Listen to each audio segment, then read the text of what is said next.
Yay. Good to see you all looking healthy and shiny after a short break. I needed that break. Um, so we're gonna dive in again today with continuation of chewing some nice dry bones with Gompa Rapsel, and we will begin with some prayers and meditations. So you know, yeah, but that's we're going to do the motivation first, Louise. Okay, I think you know the verses. Sangye churang suki chognam la jangchu badu dagni kyapsu chi dagi chunin gipe sognam ki drola panchir sangye drupa sho. I go for refuge until I'm enlightened to the Buddha, the Dharma, and the Supreme Assembly through the collections I create, through listening to the Dharma, that includes contemplating and meditating. May I become a Buddha in order to benefit migrating beings. Sangye churang soki chognam la jangju badu dagni kyapsu chi dagi. Okay, take it easy. Dagi chunin gi pe sognam gi drola penchir sange drupa sho. See if you can actualize the meaning of that verse. We're taking Mahayana refuge until we're enlightened. Usually refuge is just taken for this life in the, say, the Hinayana, the Theravada tradition. When you take Mahayana refuge, you take refuge until you're enlightened. O holy and perfect pure Lama, from the clouds of, oh no, first we have mandala. By offering this ground anointed with perfume and strewn with flowers, adorned with Mount Meru, four continents, sun and moon, visualized as a Buddha realm, may all migrators enjoy a pure realm. O holy and perfect pure Lama, from the clouds of compassion that form in the skies of your Dharmakaya wisdom, please send down, release a rain of vast and profound Dharma, precisely in accordance with the needs of those to be trained, those to be subdued.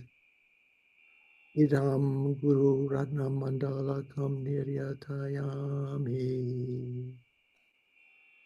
So here, when you're thinking that, when you say this precious mandala, idam ratna mandalam, to you, Guru, I offer.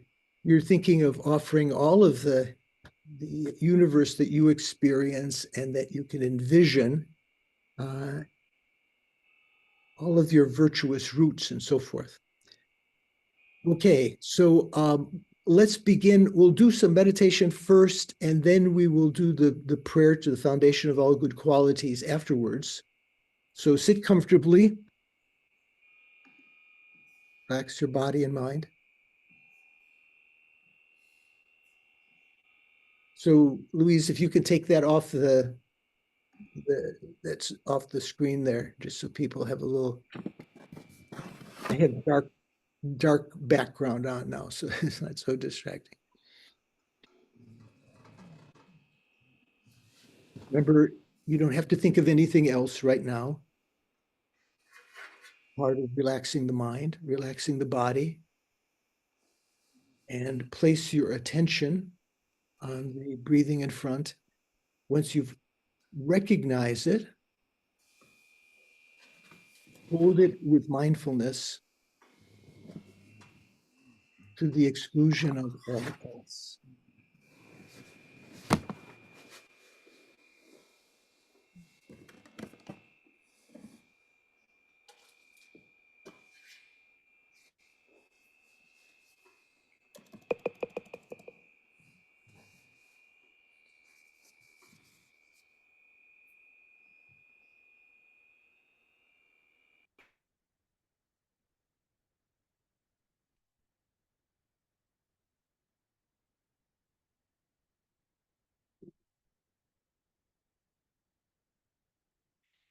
So remember not to be overcome by the darkness if your eyes are partially closed, still leaving some light in, that your background experience is not, doesn't have a color or shape. You're just trying to focus on the respiration, the change of the wind element as it's coming in and going out. The wind element, air element being that which is light and moving. Light meaning as opposed to heavy, that which has those qualities.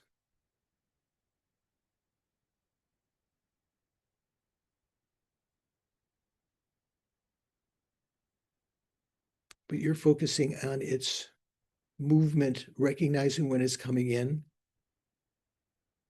when it's going out, and especially the endpoints when it changes direction.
You could call this kind of mind training. Usually we talk about mind training, meaning training in the two bodhicittas and so forth. But here we're training the mind, first of all, kind of breaking in a horse, making it do what we want it to do, not to go off and wander onto other things, but first of all, just being mindful of the respiration.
Then if you were able to concentrate for a couple of breaths at least, without getting distracted, move your attention to a more subtle object as opposed to the breathing. Try to watch your mental consciousness recognize it through recognizing its contents. It's not your eyes, not your eye consciousness, not your ear, nose, taste, or touch consciousnesses. It's that which within which you think, you plan, you remember, you analyze.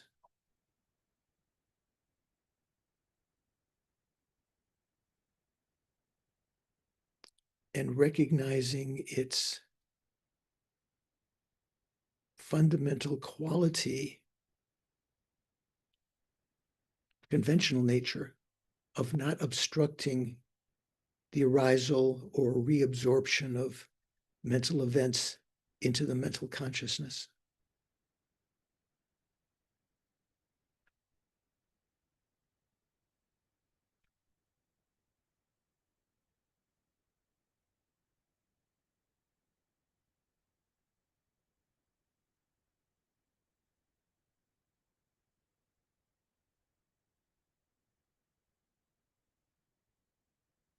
Being mindful now of this nature, conventional nature, is the one aspect of the Sutra Mahamudra. So we're looking at the conventional clear light nature of the mind, as opposed to that which is discussed in the Dohas and some of the other literature, the ultimate clear light nature of the mind.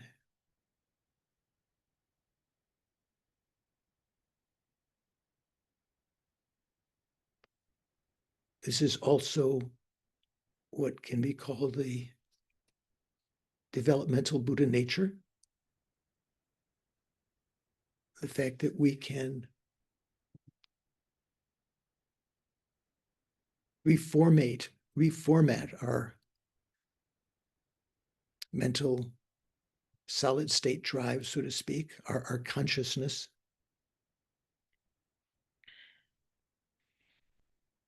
We can bring forward positive, virtuous states of mind, and we can first ignore negative states of mind. Then by applying temporal antidotes, we can cause them to be subdued for a longer period of time, and eventually apply ultimate antidote of emptiness to cause them to be gone forever, negative states of mind. Certain ones on the path of seeing, intellectually formed afflictions abandoned, and on the path of meditation, starting from the seventh bhumi on, the innate afflictions can be caused to be abandoned completely.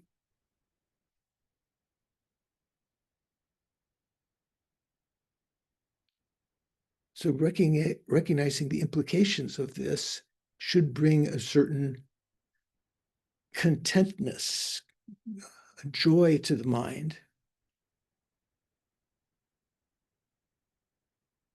Wow, I have this particular nature, and the fact that I can recognize it now is due to this auspicious moment of a life of leisure and endowment. That combination, the life of leisure and endowment, particularly aimed at this fact,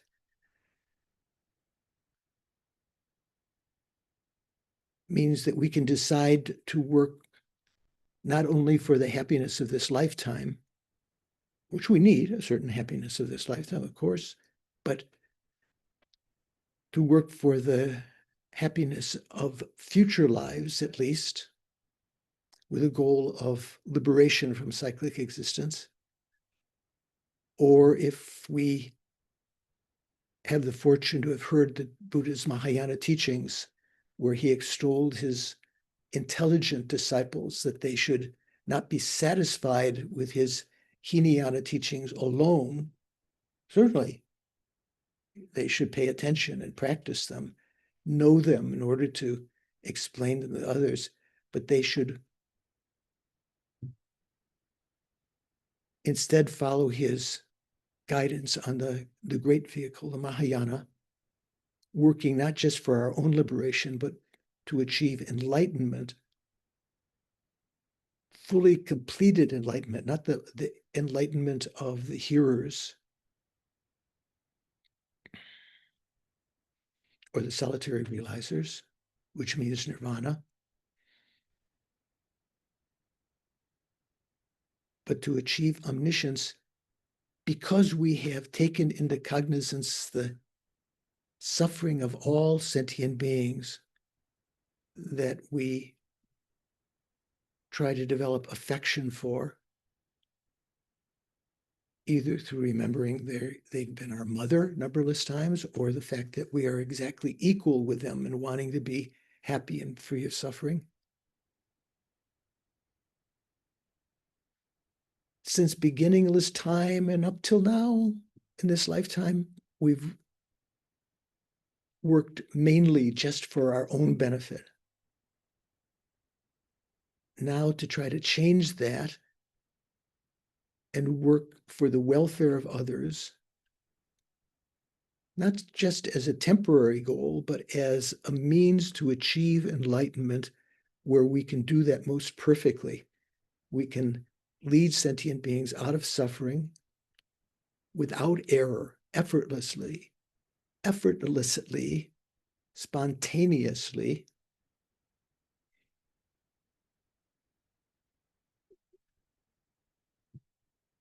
having first developed this conventional mind of bodhicitta that aims for the state of enlightenment out of compassion for sentient beings.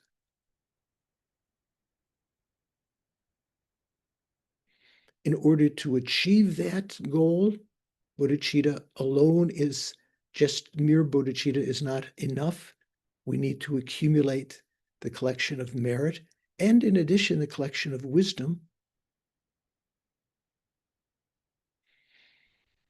which we know a little bit about, but is explained, especially the collection of wisdom explained in Nagarjuna's treatise on fundamental wisdom, Chandrakirti's commentary on that, the Madhyamaka both its verses, the Karikas, and its auto-commentary, and Lama Tsongkhapa's Gompa Rapsel, which we're chewing on week by week. I think I'm going to participate today, listening, contemplating on the meaning of what we've listened to or read, and meditating, that is, holding in mind the conclusions of our contemplations when things become very clear. I'm going to listen to the teaching today, discuss it, contemplate it, meditate on it, in order to accumulate the two collections, in order to become enlightened for the sake of all mother sentient beings.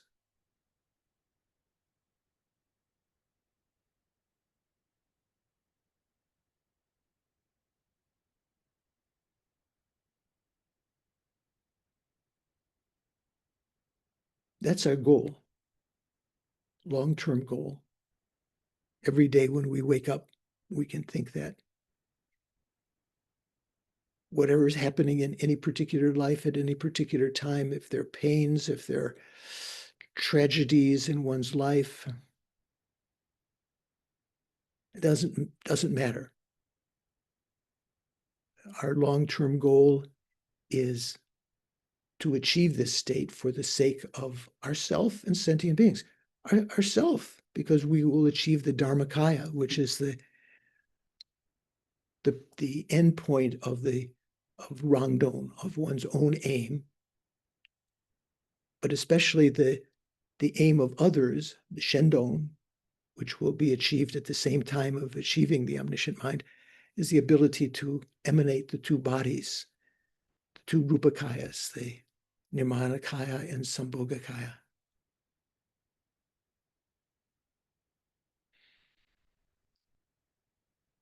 So think, I'm going to participate in order to achieve enlightenment for the sake of all sentient beings. Okay. Thank you. And good to see you all. Diana has joined us. Hope you're okay. Anna is, I think, driving at the moment, so her camera is off, but she's in a car. She's not. She said she's not driving, so not to worry. Jeremy has joined us from Australia. Karen is here, Mintu. Good to see you all. So, yeah. So before we begin the discourse, we're going to recite, as this is the beginning of our next unit, which will be 6 classes rather than 8. Will take us up to summer break. Louise is going to put up the foundation of all good qualities, Yondin Shugirma, or foundation of good qualities. There we go.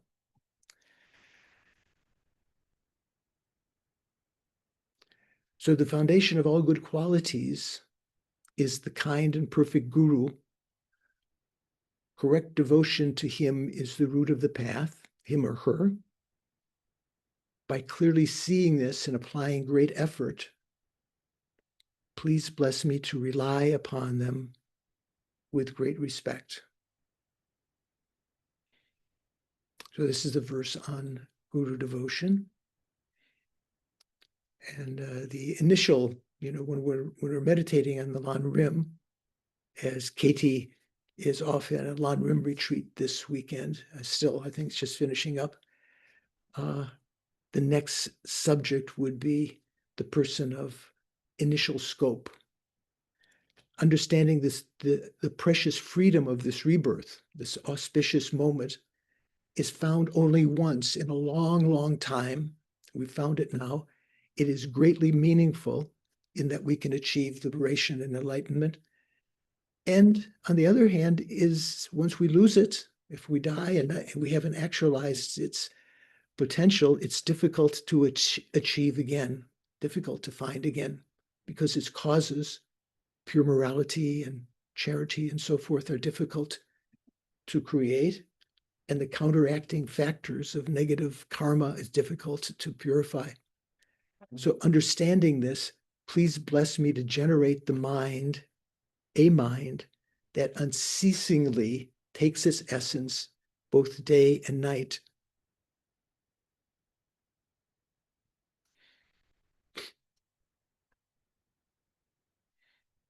Taking the essence of this life, like the proverbial, what is it, swan or pelican that can take within its beak the swamp water and let all of the, undesirable things come out of the holes of its bottom of its beak, kind of like a sieve, and just take the essence of that. That's what we want to do whatever we experience in life, to take the essence of this perfect human rebirth, to utilize whatever happens to us in our quest for enlightenment. And continuing that this life is as impermanent as a water bubble, remembering how quickly it decays and death comes. And we're not always aware of that. Sometimes we're aware when one of our friends or family members is very sick or actually passes away. We hear of death like that, but we often don't remember it. But after death, just like a shadow follows the body, you can't sort of walk away in the sunshine from your shadow, leave it there. In the same way, the results of negative and positive karma follow us. We can't evade them.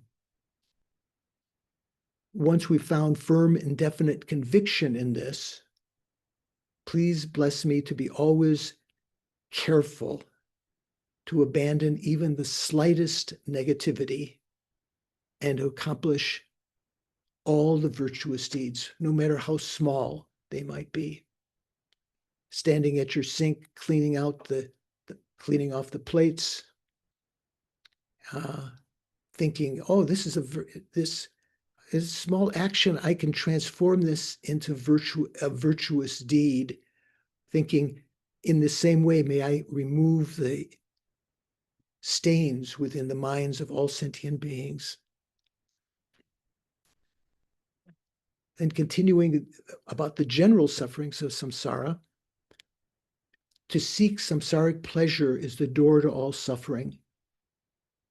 Those samsaric pleasures, the perfections of samsara, are uncertain and cannot be relied upon. They're uncertain because they change moment by moment. They can't be relied upon. Even your favorite meal, when you are aggrieved with some negative state of mind, doesn't benefit you. So the samsaric pleasures are the doorway to all suffering, because when you enter into pursuing them, you enter into the continuity of samsaric existence. Recognizing these shortcomings, please bless me to generate a strong wish for the bliss of liberation rather than some transitory samsaric happiness right now. Led by this pure thought, mindfulness, alertness, and great caution should arise. The root of the teachings is keeping the pratimoksha vows. Please bless me to accomplish this essential practice. So once we've talked about before, how does one enter into practice? First of all, by being alert, being mindful of one's vows to not create negative karma, and in Mahayana vows to create virtuous karma. And that, especially in the pratimoksha, that's sort of the basis of one's training. That's why the ordained Sangha members are considered representations of our Sangha, because they are trying to keep their pratimoksha vows, which is the basis for the higher training in concentration and the higher training in wisdom. So the higher training in morality is what's being talked about here. Then turning to the mind of the person of higher scope, just as I am immersed in the sea of cyclic existence, to say I've fallen into, literally, lungwa can mean fallen, but it's not as though we've just fallen into samsara. We've been immersed in samsara since beginningless time.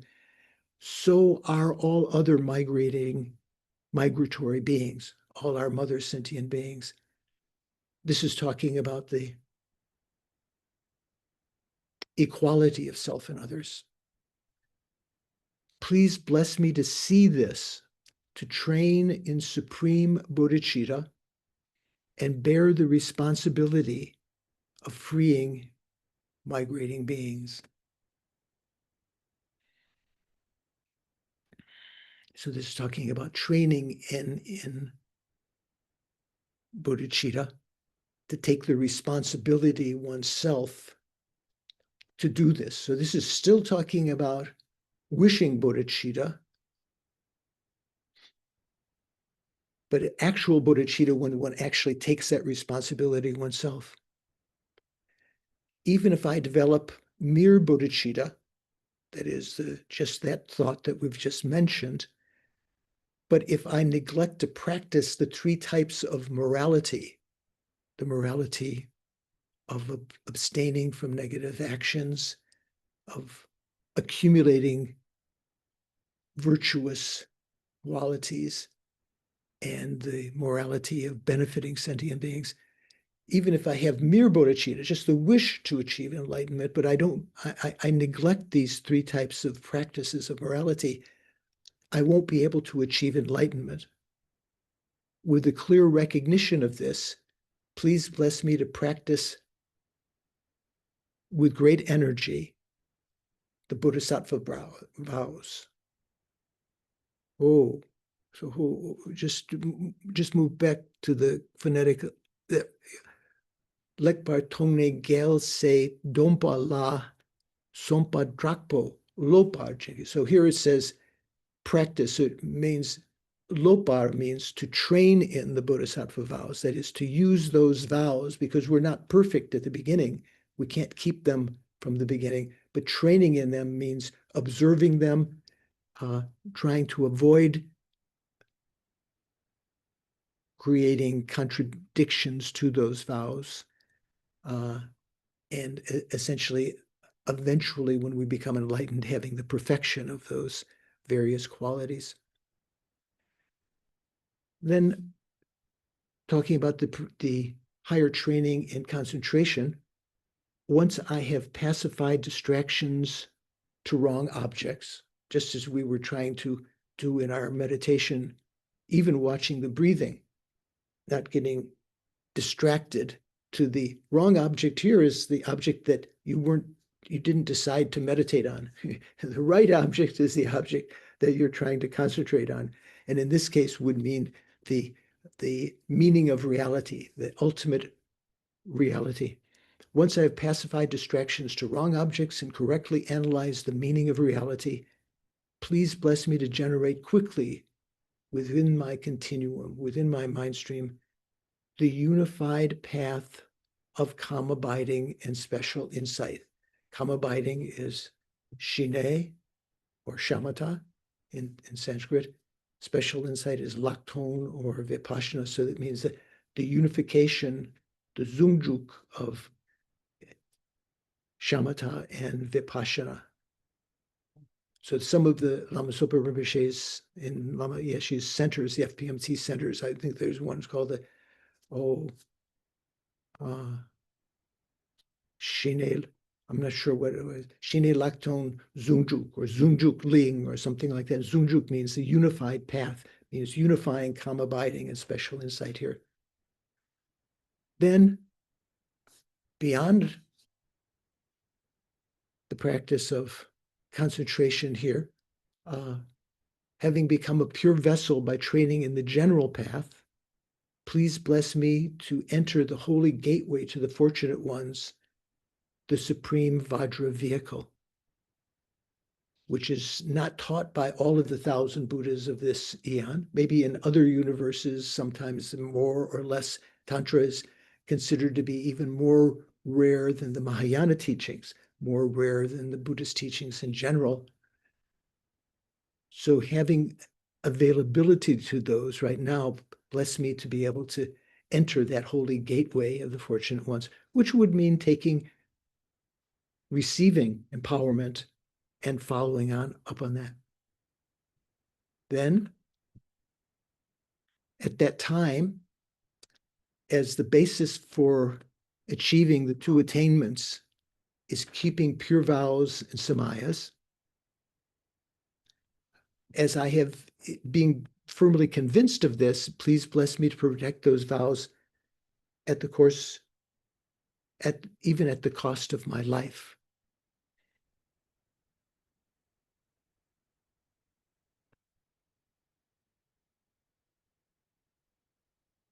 Then having realized the importance of the two stages, which are the essence of the Vajrayana, so that means even though highest yoga tantra is the only one of the four tantras that uses the expression the generation stage and completion stage, it's still the essence of the Vajrayana teachings.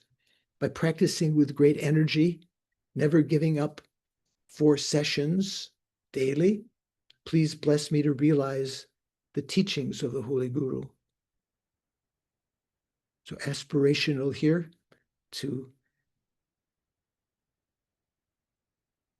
leave an imprint in the mind to be able to practice the generation and completion stages of highest Yoga Tantra.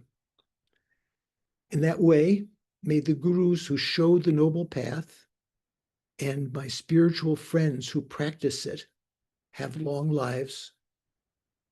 Please bless me to pacify completely all outer and inner hindrances. And in all my lifetimes, may I never be separated from perfect gurus. Very powerful thought, prayer, dedication, thinking that, in all my future lifetimes, may I very quickly find perfect gurus, some perfect Mahayana gurus. May I enjoy through those teachings the magnificence of the Dharma. And by completing the qualities of the stages and paths, or the paths and the bhumis, we say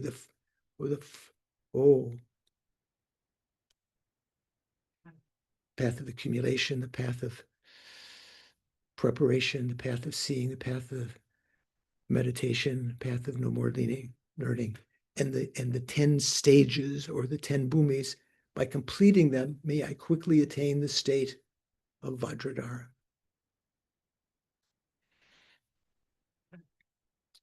Okay, thank you for that. So good to see you. Before we begin, anyone have any questions?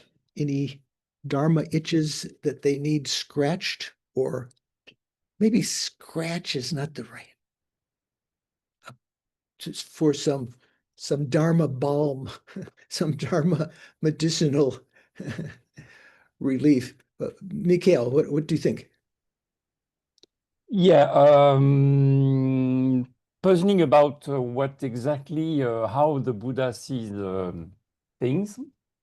Yeah. I was thinking about the famous example of the three beings, with a bowl of liquid, and gods see nectar, and humans see water, Right. and yeah, and A bowl. Pretas. I thought you were saying a bowl, a bowel. How do you say? Bowl. A bowl. Right. Bowel is something else. So pray to see that sort of, whether it's a bowl or a vessel, like a pond, pray to see that as pus and blood. Yeah. David So what of the desire realm see that as nectar, humans see that as water, and so forth. Yeah. So then, and so they all have a conventional valid cognition. yeah, And so what is valid for them. Yeah. yeah. So I was wondering, what does the Buddha see in the bowl? So the Buddha doesn't see anything, right? So the best seeing is not seeing. So the Buddha's mind, in the perspective of the Buddha's mind, perceiving the ultimate truth, there is nothing there at all, no conventionalities at all. But the Buddha is aware of what sentient beings perceive. The Buddha is aware of how the pretas perceive that basis, how the devas of the desire realm perceive it. I say that because the devas of the form and formless realm are not necessarily going to perceive it as nectar, and how humans perceive it through knowing their mind streams. And so that appears to the Buddha's mind. But other than that, the dependent arising that we see as water, pray to see as pus and blood, God see as nectar, and so forth, that doesn't appear to the Buddha's mind, or anything else appear to the Buddha's mind of that dependent arising. But our text is clearly said that the Buddha sees ultimate and truth and conventional truth at the same time, with the same mind, with the two perspectives. Right. And that the Buddha sees the things, conventional truth with dualistic appearances. And so he has to be seeing something. And yeah, he is seeing, or she, whatever is, I don't think there's gender there. The Buddha is perceiving reality and is perceiving the ultimate reality and seeing how sentient beings misperceive that due to their karma, how it appears to them. The Buddha is knowing both of them simultaneously. Maybe like seeing Santa Claus walking down the stairs, knowing how the kids are perceiving that as a real, sublime being who's going to be bestowing all sorts of great things on them, and yet knowing at the same time that that's Uncle Charlie walking down the steps at the same time. So for one, just from one perspective, he's knowing the ultimate truth. From one other perspective, he's knowing the conventional truth. Then, yes. So I'm sorry, I lost you. So the Buddhas see the conventional truth only through others' minds. yes. I have to find the passage in our text, but I remember it is written somewhere that's thinking that the Buddha see things only through others' mind is kind of deprecating. Or did I? Maybe I don't remember correctly, but Yeah, see if you can find that. I'll search for that. The quote that you're thinking of. I sort of has some recollection of something like that. But generally speaking, the Buddha, if the Buddha were embodied right here, sitting next to me here, and his eyes were open and apparently looking at at the screen and out the window at the trees and the sunlight and everything. There is no appearance of conventionalities, because conventionalities are actually falsities, right? Falsities are false. That is, they are false in the sense that they appear to be inherently existent, yet they are empty of being inherently existent. So the Buddha does not to this dependent arising, which is happening right now. There is no appearance to the Buddha's mind, any particular appearance like water as being delicious, or you should hydrate, George, or I'm often advised by Doris to hydrate. Where did Doris go? Is she still? Oh, there she is. The Buddha has no particular appearance of anything. Okay. He knows in the context, he's with it. He knows what other people are experiencing. I'm using the male gender here. Yeah, that I can understand that. That's how I understood it. Yeah. Right. Yeah. But you're thinking that contradicts some vaguely remembered quotation that the Buddha... from how it is presented, by Geshe Gelek and so on, and our I have to think more about that, and I'll come back with more questions. Okay, good. Thank you. Yeah. So So anyone else have a qualm before we begin?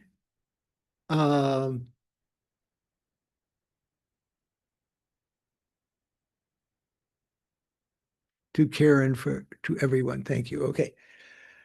So let's begin. So we are now beginning this next section that's in Jinpa's text, is called Rejecting Objections to This Presentation. This is Let me see here. And this has three parts: rejecting the objection that karmic acts will give forth infinite fruitional effects. That means rejecting the objection that, according to you, Prasangika, you've got it wrong, because according to you, this action, karma, that has ceased, that is called shikpa, that is a ngobo, a functioning thing, and that it will continue on, and therefore you would have the impression that would continue to give maturation. It would continue to mature. Once it matured, it would mature again because it was a ngobo. So that's one objection. Rejecting the objection that we are contradicting scriptures that present foundational consciousness, or alaya vijnana. Okay, and so that first section is page 220 in Thupten Jinpa's text, if you have a written text, and page 161 in the FPMT. That's Venerable George, I think it's 290. Oh, okay. I wrote down incorrectly. Thank you for that. 290.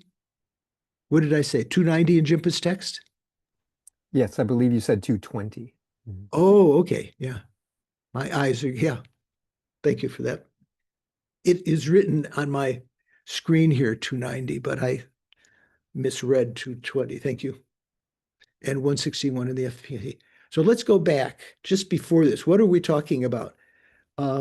We just finished the section before where there were several quotations from the sutra transferring to another existence, or as the 84,000 Translation Project calls it, because you can find that whole sutra there, the Sutra on Transmigration Through Existences. So we went through that section. Very, very interesting sutra. What was it? King, one of the kings, I've forgotten who it was. What was it? Bimbisara. Bimbisara, right? Bimbisara. King Shrenya Bimbisara of Magadha is asking the Dalai Lama, asking the Buddha some questions. So, and this was particularly talking about the Buddha's example of a man in a dream who had a dream of a beautiful woman and so forth, so on. So you remember we talked about that. At the end of that, there was just before the section where we're going to begin, Thupten Jinpa translated this way, and I wanted to just go over that because I thought it was a little bit confusing. Jinpa says, just before rejecting objections to this presentation, so he says, so the sutra states, prior to connecting with existence via rebirth,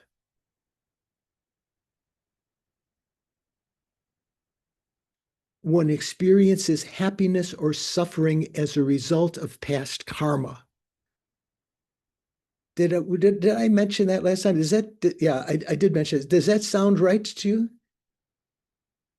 Doesn't sound right. So I think the FPMT translation there is better, as Venerable Joan had written, the results of previous actions that reconnect one to a birth existence. So when we're talking about birth existence, when we talk about existence, there are various kinds of existence. There's birth existence, bardo existence. Paul, do you remember what the SIPA? Right. So there's the birth, the intermediate state, and the bardo of death, isn't there? Isn't it those the three? Intermediate state and bardo of death are different? Yes, I would think, aren't they? Intermediate state means bardo, right? Right. Okay, so there are various, in the Abhidharma, it's mentioned the various kinds of SIPA, or existence, or becoming. So the results of previous actions that reconnect one to a birth existence. So to the birth existence means a lifetime. How do you get connected to another lifetime? Through previous actions that you created in the past that will mature at the time of death and throw you into that next lifetime, right? The results of previous actions that reconnect one to a birth existence, which is experienced as happiness or suffering. So as opposed to how Thupten Jinpa translated what it's talking about experiencing happiness and suffering, that's talking about what is going to be coming in the future. Okay, I just wanted to restate that. Yeah, that's enough of that. Okay, so we're in this section, rejecting objections to this presentation. And the first section, rejecting the objection that karmic acts will give forth infinite maturational effects or fruitional effects. So this is quoting verse 641. While non-existent objects are equal in their unreality, what does that mean? Non-existent objects are equal in their unreality. Like when we talk about the equality of sentient beings, right? All of us are equal in wanting to be happy and to be free of suffering. Here is talking about a similar kind of idea. Things that are non-existent are all equal in the fact that they're non-existent. They're unreal. Non-existent objects are equal in their unreality, yet those with eye disease, this particular, kind of disease of seeing floaters, which has some technical name that I don't have right at my fingertips here. What is it? Myodysopsia. Thank you. There we go. That's what I was looking for. Those with this disease or this defect, disease doesn't sound exactly right, this defect, perceive floating hairs or, floating chunks. Not the forms of just any non-existence. They see one particular thing. They don't see other things that are non-existent. Are the floating hairs existent, Sean? I mean, the hair. You were trying to duplicate that. You were trying to see the floaters in your eyes there. So I mean, there's no hair, but there's something there. right, but they are they imagine that there's floating hairs as though it's actually out there, that's falling into their plate of food or their oatmeal or whatever, or into their drink. So that does not exist. But they don't see, even though non-existent objects are equal in being unreal, they don't see forms of any other non-existent things. They just see that particular appearance. So it's somehow linked up in some way. Know likewise that ripened acts do not bear fruit again. Okay, so quite an interesting verse. So as in Thupten Jinpa's translation here, he poses this as a question, or this is a qualm.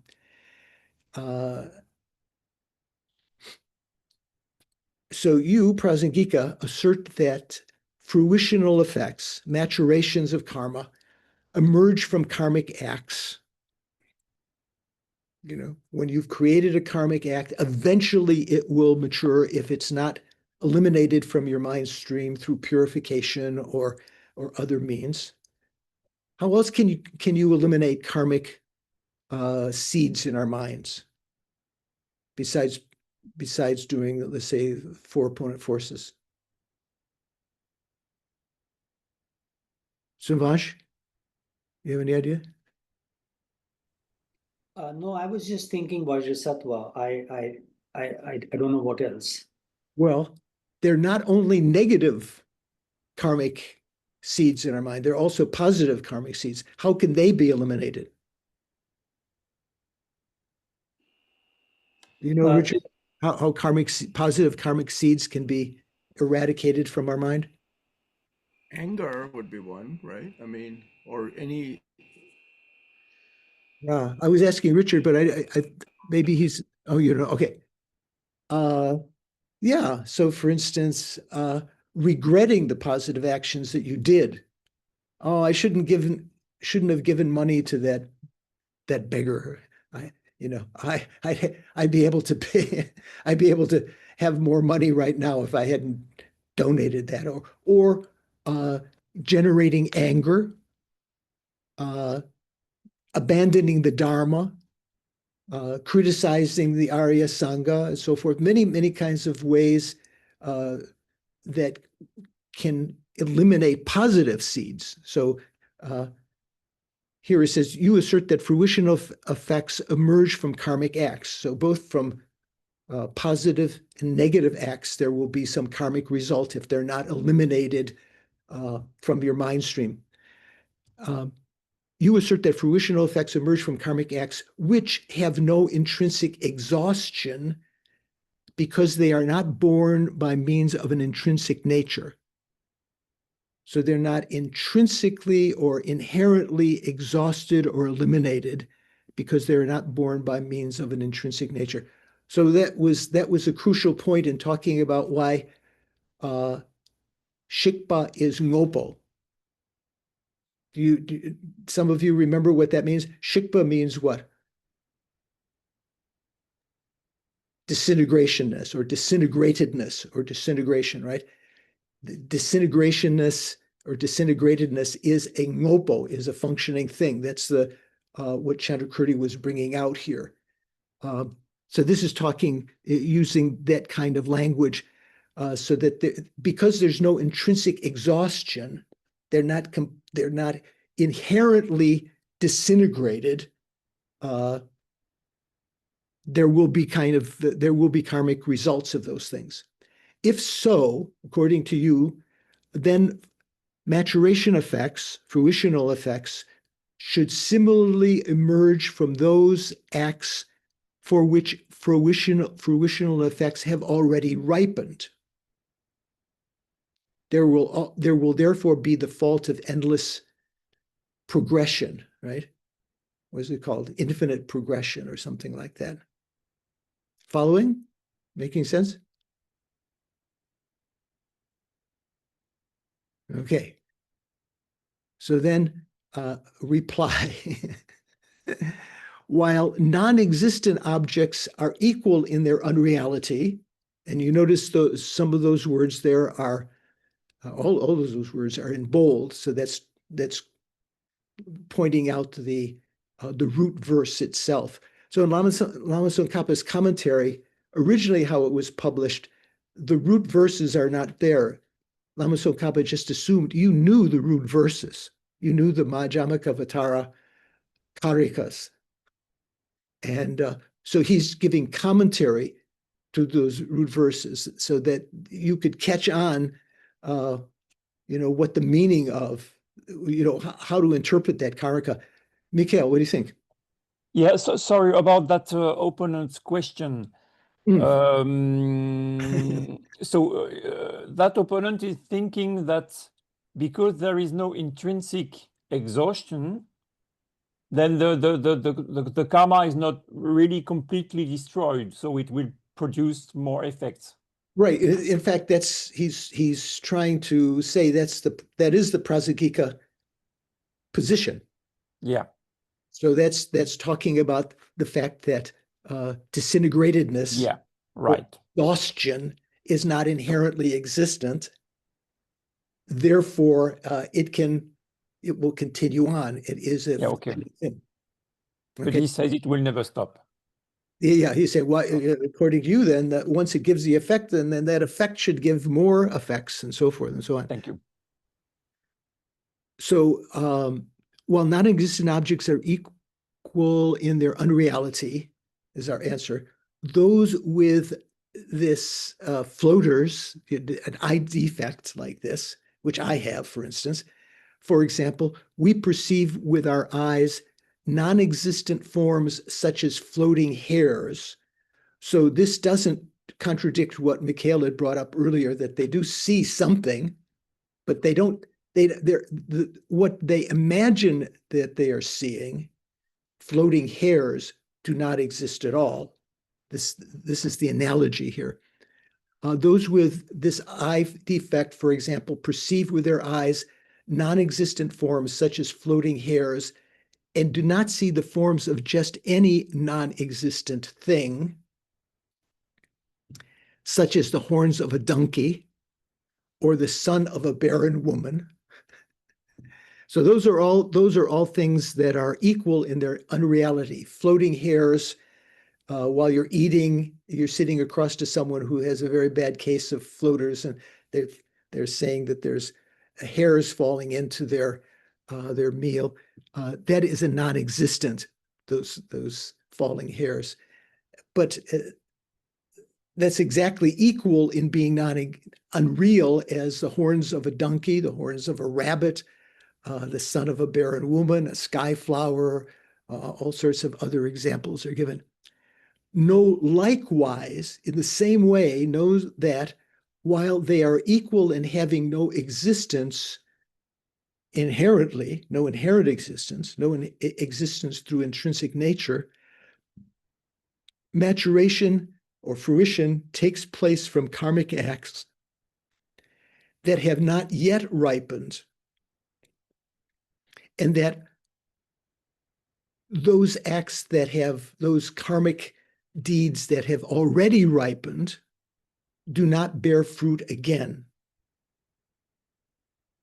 So, not completely convincing to me, the analogy. What do you think? It's almost saying like he's proved that. This is but it's not as though it is a proof. It's kind of an analogy. Do you follow this analogy? It seems to me he's just stating the conclusion without the proof. Yeah, it sounds like it's meant to be some kind of proof, but it's actually just an analogy to indicate this fact that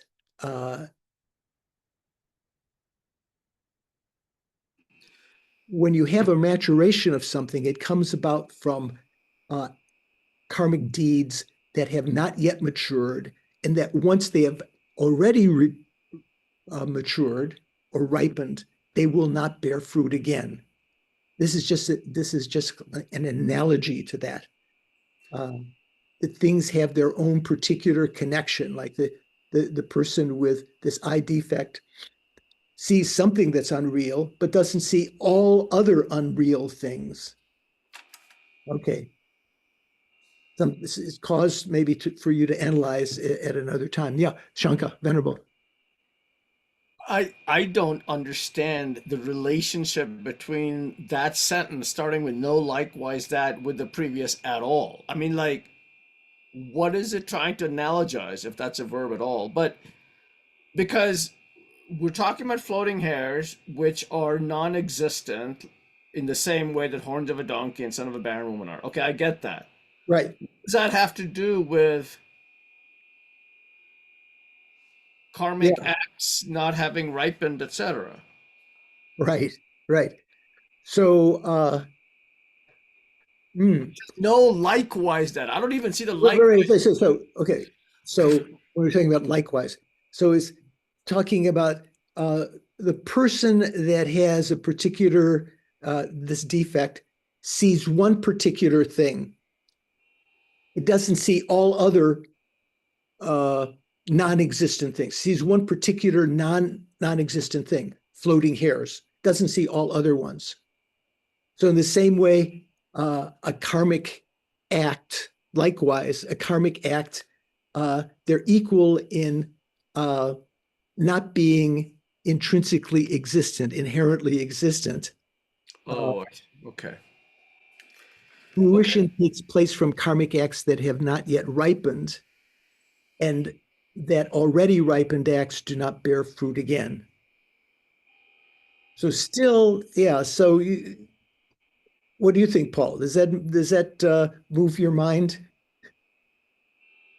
Yeah, I mean, it just seems like there's something unstated in there.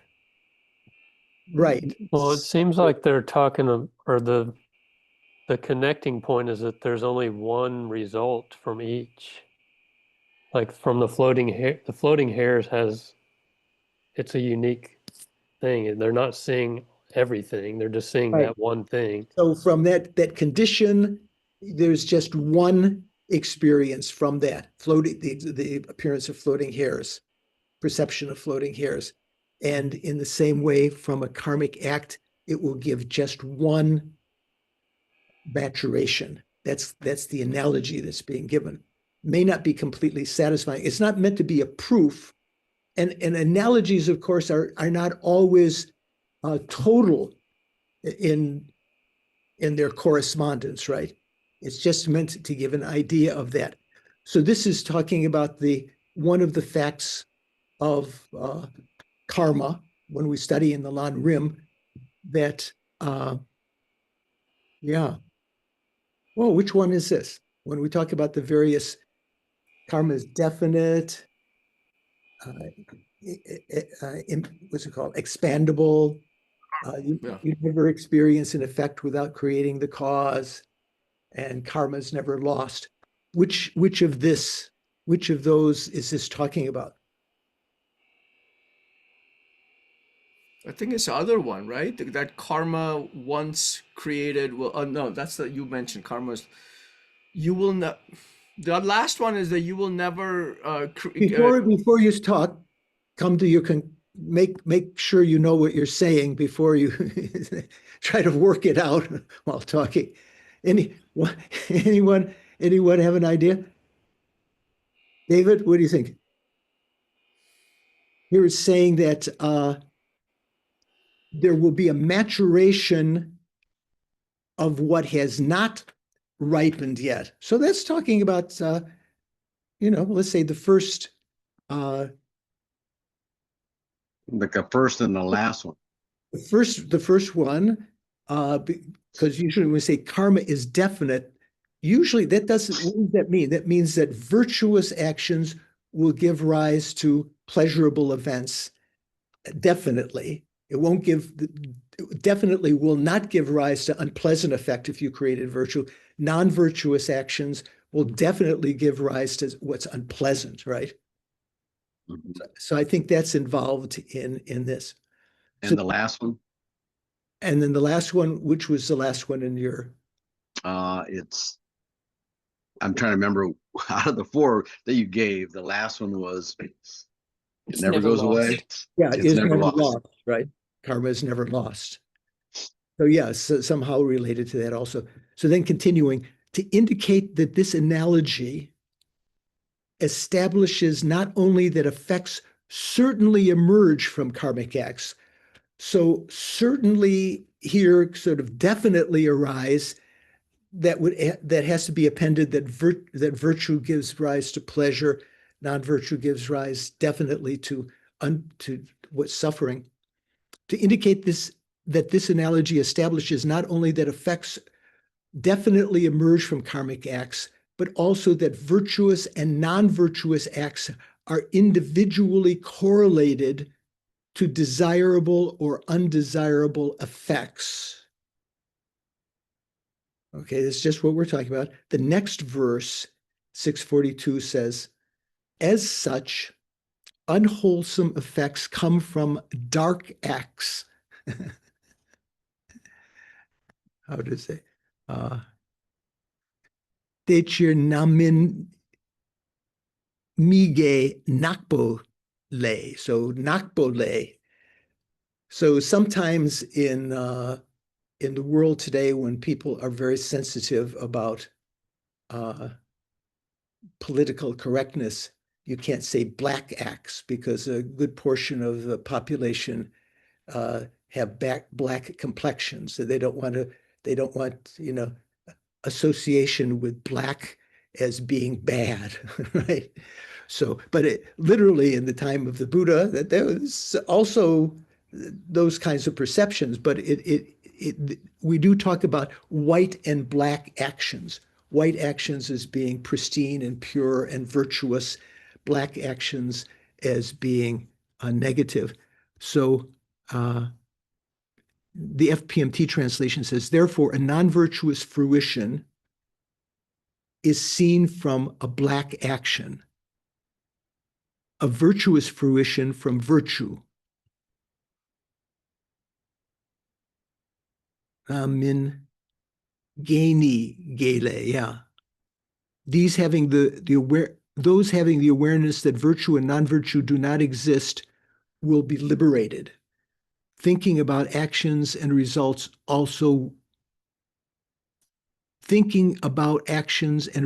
is also to be repudiated.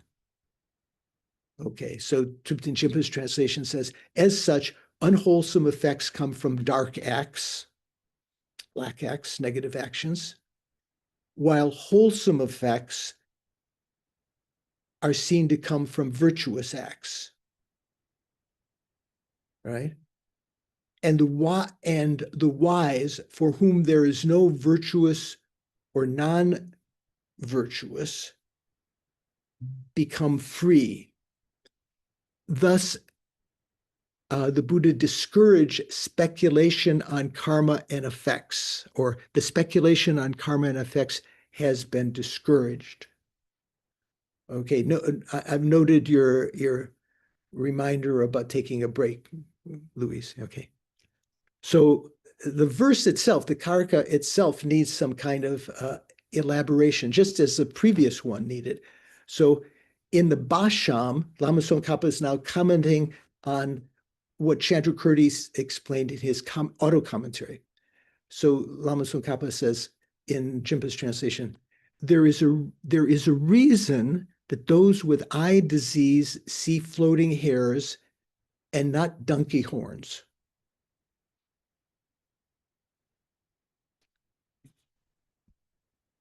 Right? What is the FPMT says? Just as it is certain that the eyes of those with eye floaters see falling hairs and so forth, and do not see the horns of a donkey and so forth. I'm not sure where Jinpa is getting. There is a reason, but anyway, there is a reason that those with eye disease see floating hairs and not donkey horns. As such, wholesome fruitional effects, wholesome maturations, do not emerge from non-virtuous karma. Here's the connection in that analogy. In the same way that a person with floaters see floating hairs, but not donkey horns or sky flowers as a result of that, there is a definite connection in the same way that wholesome fruitional effects do not emerge from non-virtuous actions. Okay, making more sense now? See the connection? One can see, Jinpa's translation continues, one can see that it is from dark karmic acts that unwholesome or undesirable fruitional effects come. One can see that, and from virtuous acts that wholesome or desirable fruitional effects come. As for the wise, for whom there is no virtuous or non-virtuous karma, that is to say, those who realize that karma and its effects cannot be objectified in terms of intrinsic existence.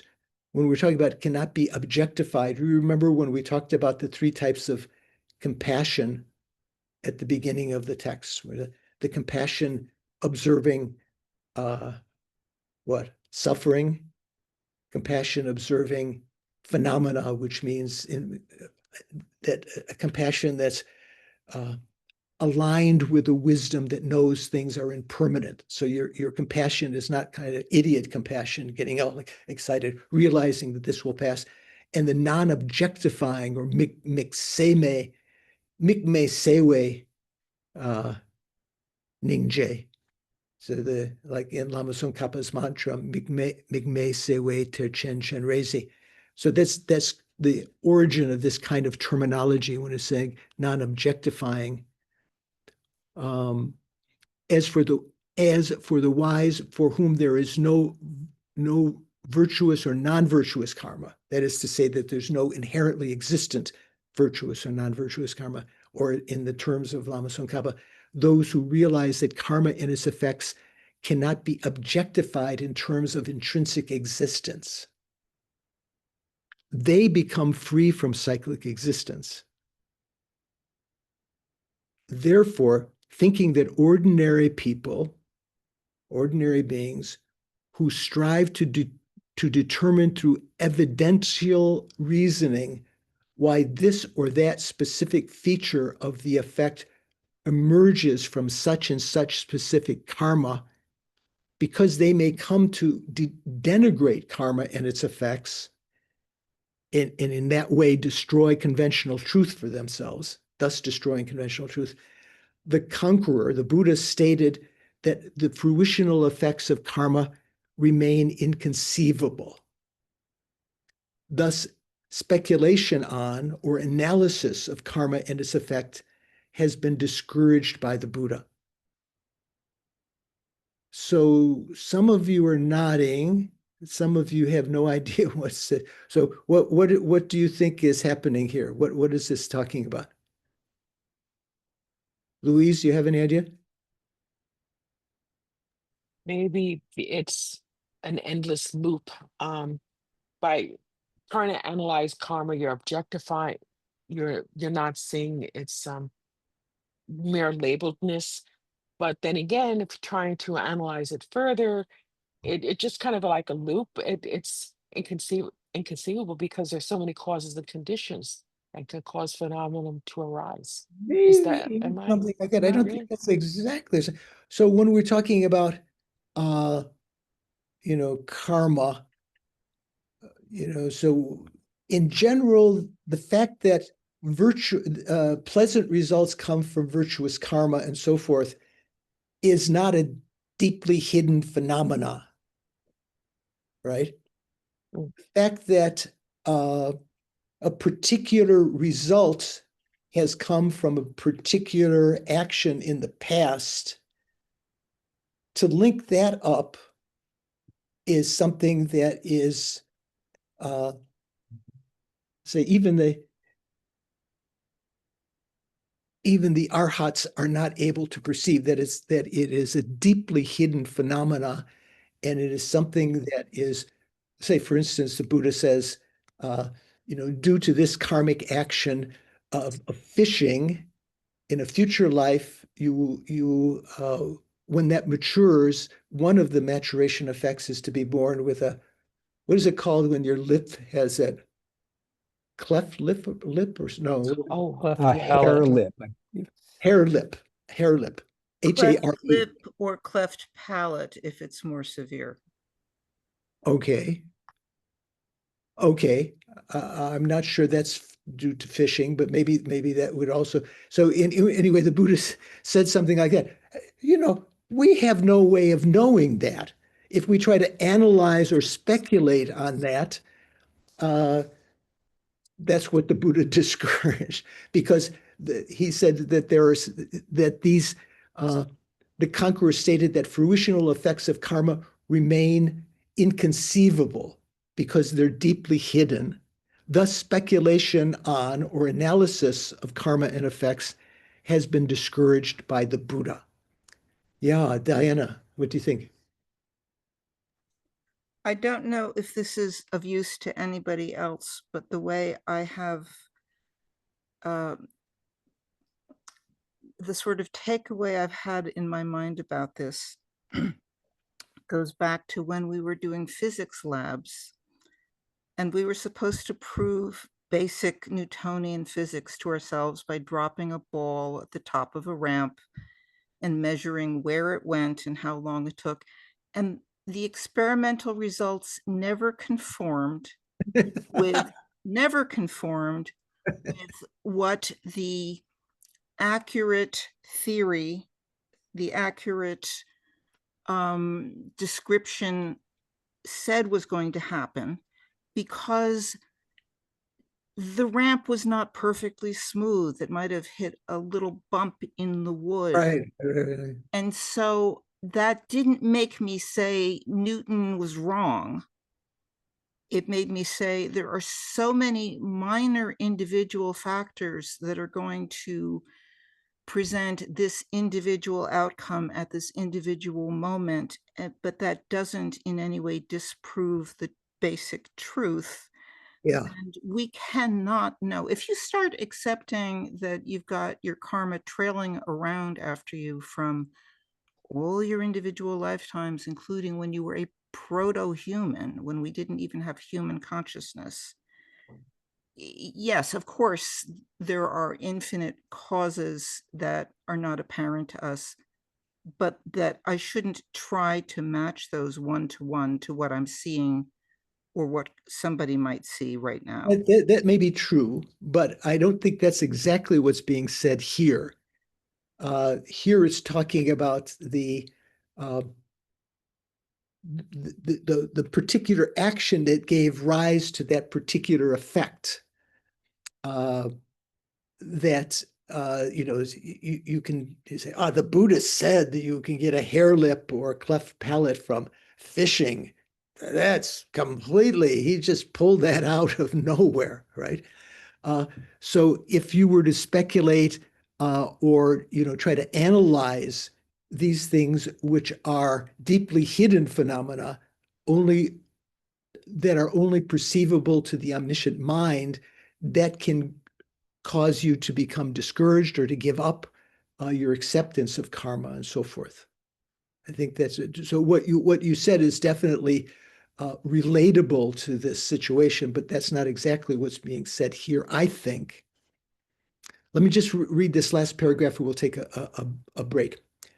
Fearing the danger of losing conviction in the law of karma, this treatise, I think he's referring to the Majjhima strives to engender conviction in karma through numerous avenues, such as those presented above. So knowing that people can lose faith in the law of karma, cause and effect, and so forth. When we say cause and effect here, we don't mean general cause and effect of the ball rolling down the inclined plane. Diana had unfortunately never came up with the exact expected results. At Sarah J, at one point, when I was, I think before I taught Lama Osel, another time when I was there before that, at the library, the Dalai Lama had, I think he had suggested that I teach the boys there about physics, something. So I went up to the tower of the school and I dropped this big rock down and along with a small rock at the same time. I dropped them and I said, which hit first? And they were really engaged. They were looking, I think that one went, do it again. So they might have been like a fraction of a second different, but at first I asked them which would fall first, the heavier one, which would hit the ground if I dropped them at the same time, the heavier one, the big rock, or the small stone. And you can guess, almost everyone said, oh yeah, the big rock will hit first, obviously. So we did it again. So so there's sometimes different experiments may not be completely convincing. Fearing that the danger of losing conviction in the law of karma, this treatise strives to engender conviction in karma through numerous avenues such as those presented above. So these examples, trying to give examples like this. This point needs to be appreciated. We should make our view of emptiness a complementary factor that strengthens this conviction, the law of cause and effect, karma. And on that basis, we should strive to ensure that this life, we don't get it wrong. We do not return empty-handed from our visit to the island of precious gems. What's that talking about? Jeremy, do you know? How did the island of precious gems get involved? I believe it refers to the precious human rebirth, perhaps. Yeah, sometimes is you know, analogies explaining that like the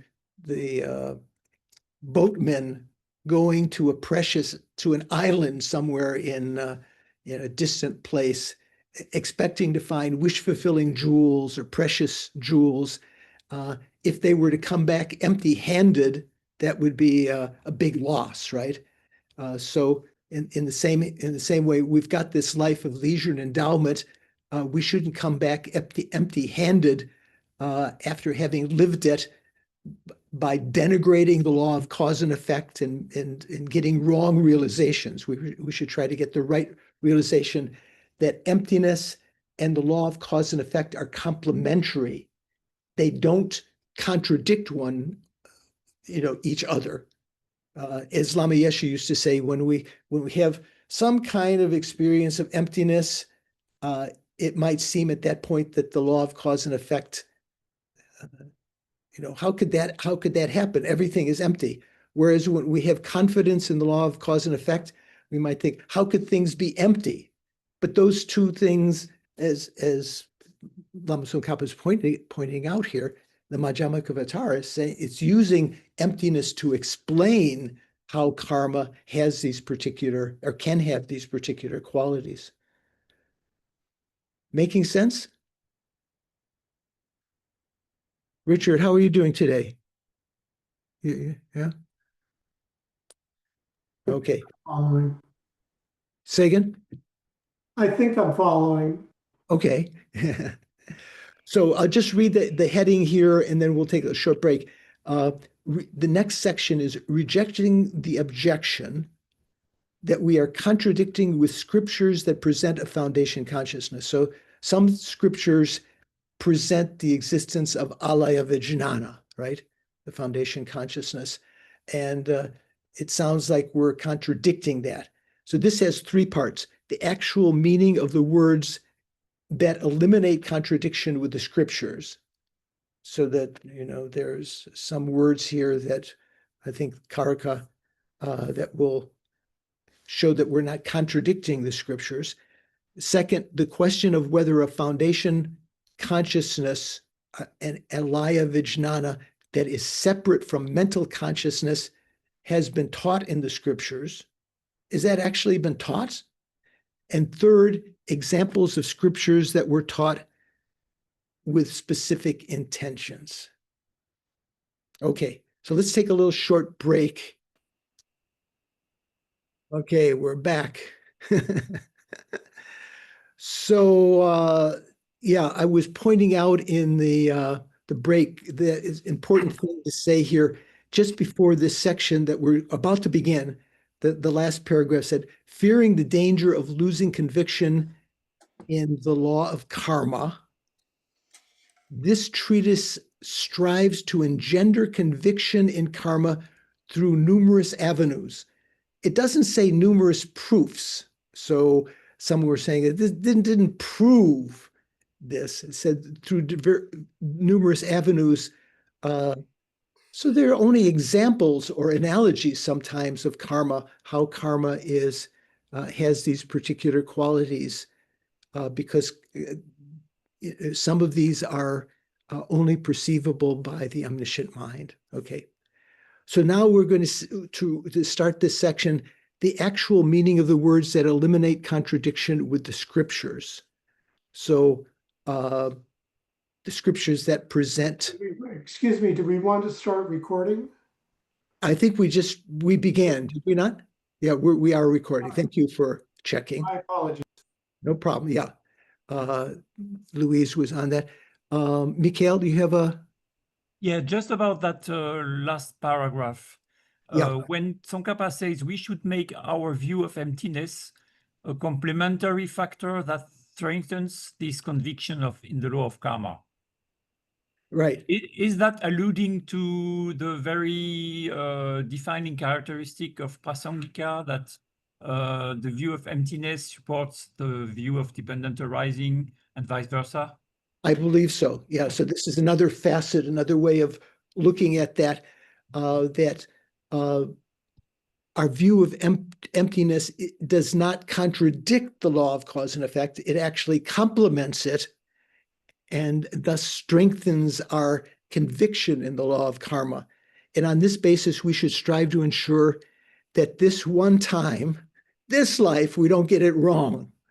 You know, we've headed out to the jewel island, the island of precious gems. If to come back empty-handed with the wrong view of emptiness would be a shame. I think that's what it's talking about. Okay, so now we're talking about scriptures. There are scriptural references, particular scriptures or sutras, so for instance, that the Buddhas mentioned alaya vijnana. And since Chandrakirti has said you don't need to posit alaya vijnana as a repository of karmic imprints, ngopo, that shikpa is a ngopo, that disintegratedness is a functioning thing. And you could say that it's imprinted on the mental consciousness. You don't need to have a foundation consciousness. Now, some people are getting a little bit uppity here because they said the Buddha said this in this. And what do you know?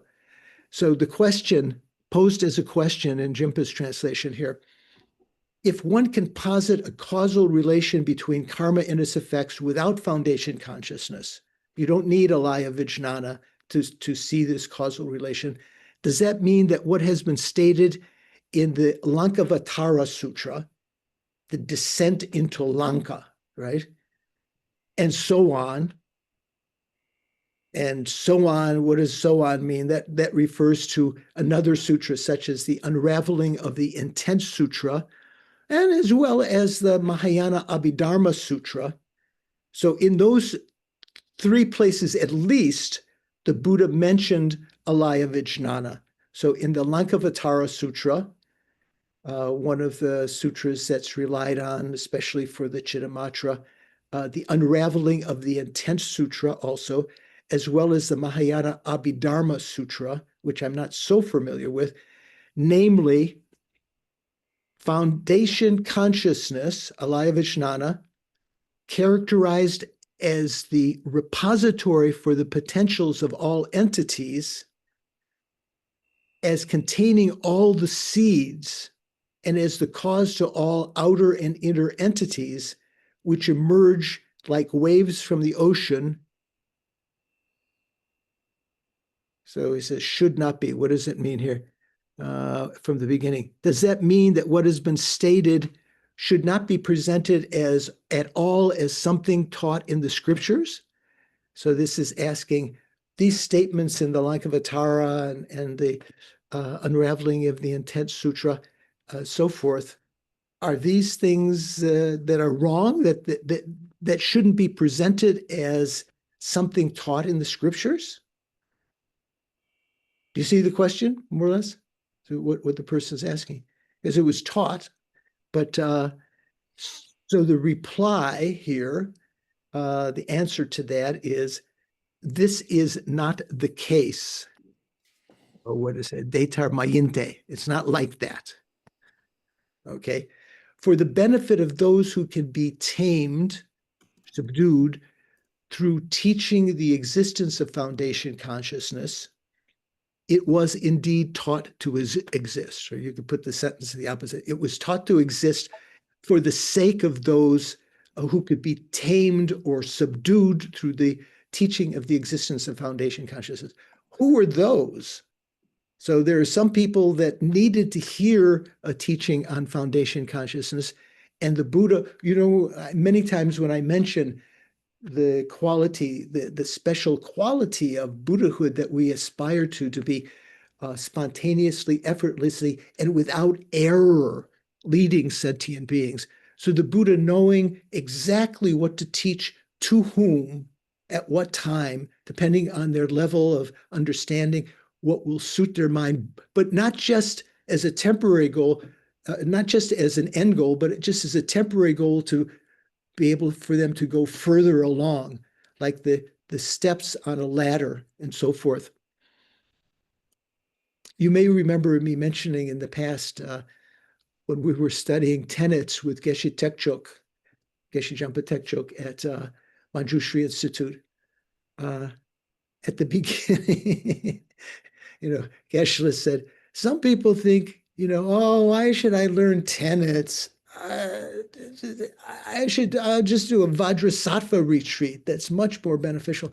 Geshe said, one course in tenets is much more beneficial than doing a Vajrasattva retreat. Well, of course, at our level of doing Vajrasattva retreat, it maybe not make so much difference. But learning about the tenets and seeing this sequential teaching of, let's say, alaya vijnana for some, and so forth. This is very, very important. So the reply is, this is not the case. For the benefit of those who can be attained through teaching the existence of foundation consciousness, it was indeed taught to exist for their purpose. It's not for everyone. This response indicates how the existence of alaya vijnana was accepted for a specific purpose from the perspective of trainees. For their, knowing, this without error, what was needed in order to lead them up.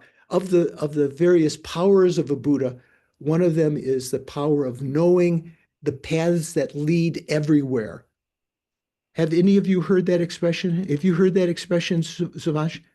The paths that lead everywhere, or the power of the Buddha knowing the paths that lead everywhere? Mikhail, Paul, anyone that have read more? Maybe some of you read. So that means knowing that at a particular place in the hell realms, that particular person can be led into a perfect human rebirth and eventually to liberation and enlightenment through various means and so forth. So the Buddha knows those kinds of things, paths that lead everywhere, not just the path that leads to liberation, but the path that leads you out of your particular unfortunate situation. So the teaching, the existence of foundation consciousness was accepted for a specific purpose in this perspective of trainees. Okay.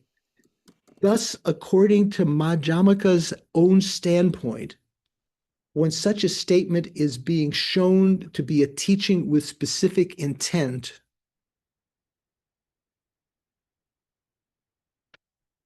okay, so when we're talking about the intention of the Buddha teaching something with a specific intent, it is done like this. The basis of the intention, that is to say, what is the fact intended, is emptiness in the sense of a lack of intrinsic existence, and is referred to here by the term foundation consciousness, alaya vijnana. The reason emptiness is being called the foundation of all, alaya, is because this nature pervades all entities. So does that long sentence, is that a paragraph or is this a long sentence? Does that make sense? What is it saying there? So let's read the FPMT translation of that. It says, response. It is not so. That's not the case, because it is presented as existent. That is not the case that we shouldn't accept that the Buddha taught these things. The Buddha did teach these things for the benefit of those who can be subdued through teaching that a basis of all exists. And since a basis of all, says Elia, is presented to be asserted in the perspective of trainees through a particular purpose. Therefore, when it is taught in our system, so Jimpa had said Madhyamaka, I think it's saying in our system, I think it actually is meaning Prasangika. where does it say? Asserted in perspective of training. Therefore, when it is taught in our system, it has a specific intention. The basic intention for teaching a basis of all, through intending it for some, is to be understood as the intention that only the emptiness, which is an emptiness of inherent existence, is indicated by the term mind basis of all, alaya vijnana. This is to be said the basis, this is said to be a basis of all because that nature adheres to all things. So in one sense, when you're using the term alaya vijnana from the prasankika point of view, the intent is to say that what is the basis of all is emptiness. So that is sort of saying that alaya vijnana in that way is being taught as a way to bring the person to a realization of emptiness, because emptiness is a basis of all also, in the same way that this temporary explanation of alaya vijnana is said to be a basis of all because it's a repository of the seeds and so forth. Making sense? So, okay. Nadine, how are we doing? Yeah, okay. Okay, so continuing with Jinpa's translation. Furthermore, not only did the Buddha teach foundation consciousness for a specific purpose, he taught the substantial reality of persons as well. Okay, that would mean as well means for a specific purpose. So he did teach foundation consciousness, even though it doesn't accord with the Prasankika view, that you don't need a foundation consciousness, but he had a certain intention for teaching that specific purpose to lead to understanding of emptiness. So he also taught substantial reality of persons as well. Did the Buddha teach that the persons were substantially existent? I thought the Buddha only taught that sentient beings were selfless.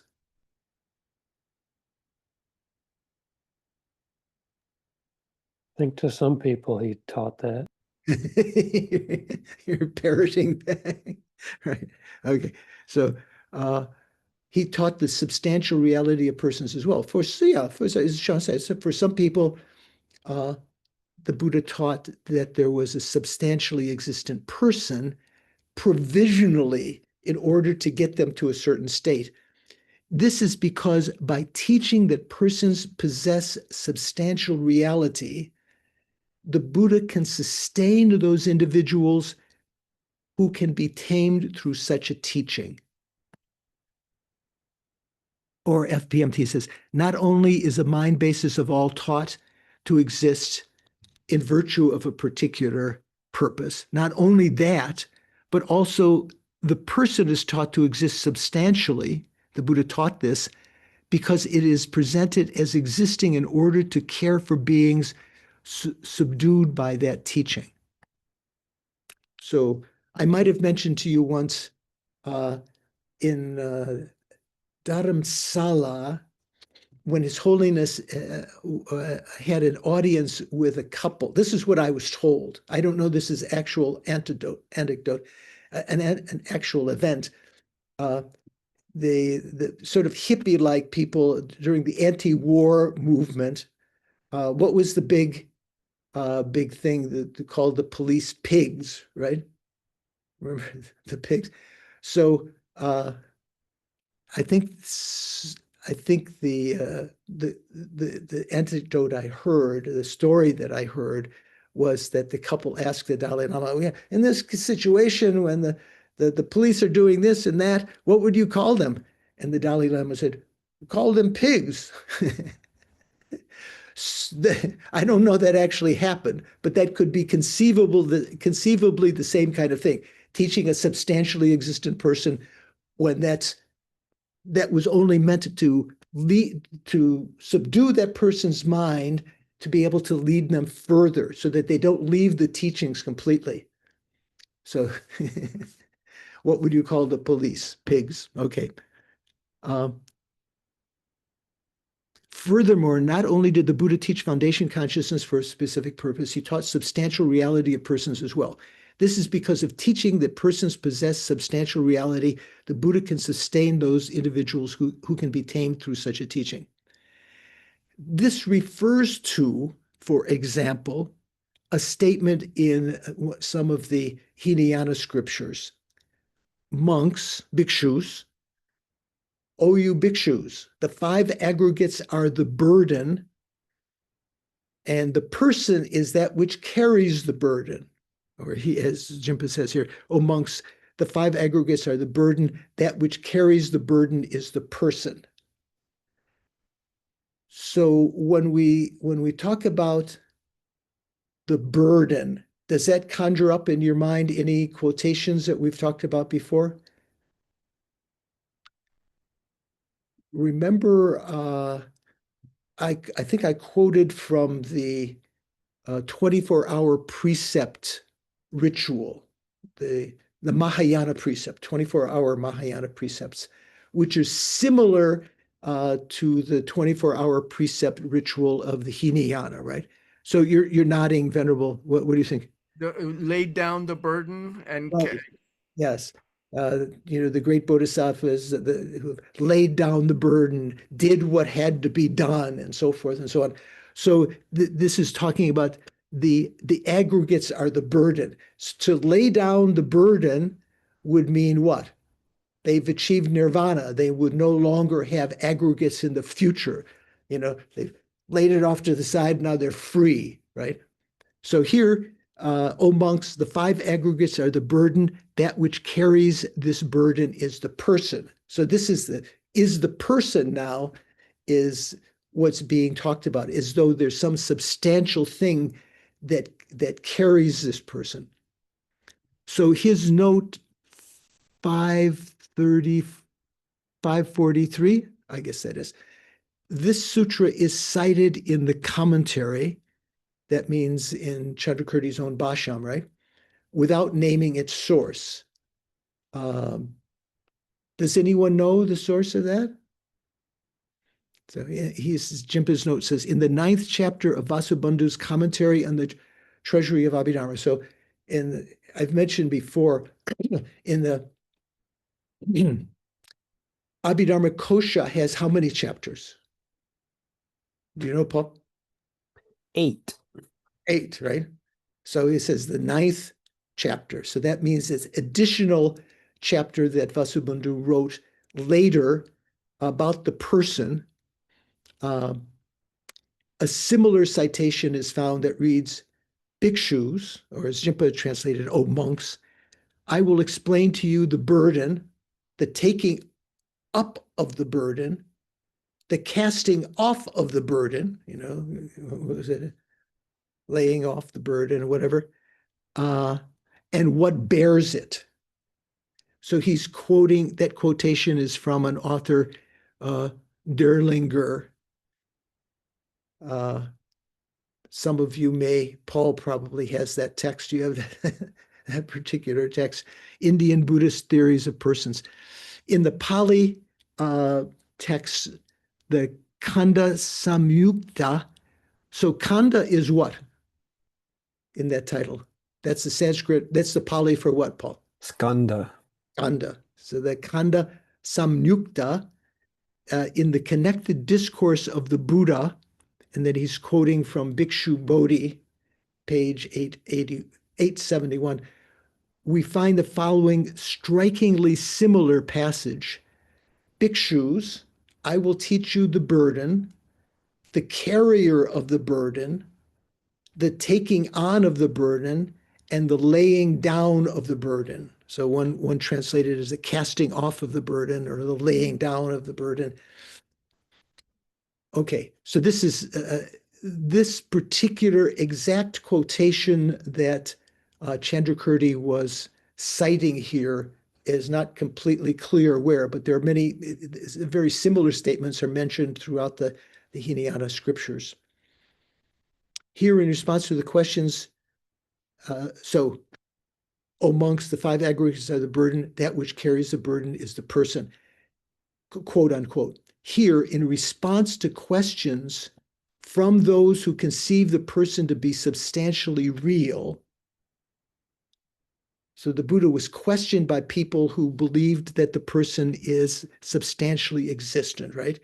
Instead of teaching that this does not exist, instead of teaching that the person, that a substantially existent person doesn't exist, to those particular people, like the couple who said, what do you call the police who so the Buddha taught that the person who is the carrier of the burden does exist. So the implication there is that the person does exist substantially, has some kind of substantial existence. So Jimpa's translation continues, although the word substantial is not explicit in that quote, the reference is to a substantially real person. So this particular kind of statement that the five aggregates are the burden, and that which carries the burden, and that which lays off the burden, and so forth, is the person, a substantially existent person. This was taught to those particular people who, if you were to say the substantially existent person didn't exist, they might give up. You know, that's just beyond the pale. Although the word substantial is not explicit in this quote, the reference is to a substantially real person. Making sense? Oh, good. I noticed Anna a little bit nodding. Okay, good. So then continuing to the Jimpa's translation. Again, for the benefit of some other trainees, so these are different situations, right? For the benefit of some other trainees, the Buddha taught mere aggregates with no substantially real person, such as the following. So what does that mean? The Buddha taught mere aggregates with no substantially real person, such as the following. So what does that mean? He's taught that the person was the mere aggregates with no substantially existent real person, such as the following. And then there's a quotation, whether one calls it mind, M-I-N-D, mental faculty, or consciousness, it is this that is thoroughly imbued over a long period of time with faith, moral discipline, and so on. And when it advances further, one will go to the higher realms in the next life. So what is this talking about here? So in this first part, it said, again, for the benefit of some trainees, the Buddha taught mere aggregates with no substantial real person, such as the following. So at that point in Geshe Zopa's teachings in the summer course in July 11th in 2003, in the morning, he said something like this. For some disciples, for some people, the person is not substantially existent. It is imputed among the aggregates. But the aggregates themselves, form, feeling, discrimination, compositional factors, and consciousness, are real substances. Like when we mentioned many times in the Heart Sutra, when Shariputra is interrogating Avalokiteshvara, right? He's so discussing with Avalokiteshvara. And Avalokiteshvara says, what does he say? You should know that what? Not only the person is empty, but the aggregates are empty also, right? They are empty of inherent existence. So the supposition is that some people believe that the person is not substantially existent. They can accept that. But the basis upon which the person is imputed is truly existent, is inherently existent. Do you follow the reasoning here? The sort of the doubt. Sort of like, okay, I can accept the person is selfless. There's no substantially existent person. But so how does the person exist? As an imputation. The person, remember when we talked about substantially existent versus imputedly existent? Imputedly existent phenomena from some Hinayana point of view, for instance, a forest. A forest is imputed upon a collection of trees, or an army is imputed upon a collection of soldiers, or a rosary or garland is imputed upon a collection of beads or flowers, if you, depending on what you mean by rosary, right? So those are imputedly existent phenomena, but the basis of them still exists. You know, the trees, individual trees exist, even though the forest is imputedly existent and is empty of being a substantial reality. That which is imputed upon does exist substantially. You following? I could, a big smile on David's face. Does that mean that you're understanding that, or what do you think? Well, even the parts are imputed, so it kind of goes. Say again. Even. Oh yeah. Yeah. Right, from the higher school, you know, from the Prasangika point of view, even the parts, even the trees are imputedly existent. But from the lower point of view, this is accepting that the person is imputedly existent, is not substantially existent, yet the basis of designation, that exists. Those aggregates exist and so forth. So Geshe-la said, for some disciples, for some people, the person is not substantially existent. That's what we're talking about here. Whereas Jimba's translation doesn't bring that fact out so much. He says, for the benefit of some trainees, the Buddha taught mere aggregates with no substantially real person. So there's sort of separate statements. He taught that there's no substantial existence, but that the aggregates do exist, and so forth. Let's see what else Geshe-la said here. So therefore, to some, the person is not substantially existent, but the aggregates are substantially existent. To those disciples, like some of the Vaibhashikas, they call the continuation of these five aggregates the person. The continuation of the aggregates. Remember, there are various things that are said to represent the person, to be example of the person. That the continuation of the aggregates, some said, was the person. The person is an imputation, or something like that. To some people, mainly the aggregates, and especially finally looking among the aggregates, the person is a consciousness, a really existent mind, or something like that. Okay, so that's kind of the basis of this.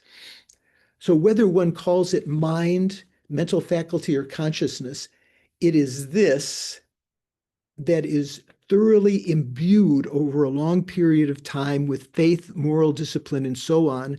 And when it advances further, one will go to higher realms in the next life. So this is a citation that Jimpa says in note 544. Chandrakirti cites this sutra in his commentary, which is clearly the source for Tsongkhapa here. Neither Chandrakirti nor Tsongkhapa identifies the sutra, frustratingly, right? So, Paul, do you know where what sutra that is? Yeah, I have never been able to find. Louis de Valdez-Poisson, whoever, no one seems to be able to find that, but they're quoting some sutra. So let's see. So the FPMT translation says, mind, mentality, consciousness, when fully infused with faith. What did Jimpa say? Imbued with or something? When fully infused with faith, ethics, and so on for a long time, and having progressed higher, will later progress to a higher state. Okay. So the commentary to that now, that was a citation. So the commentary to that says, thus for the benefit of those who, because of grasping at the true existence of the way to the higher realms and the freedom of enlightenment, wonder what degree of reality they should accept, the Buddha taught that the aggregates alone exist.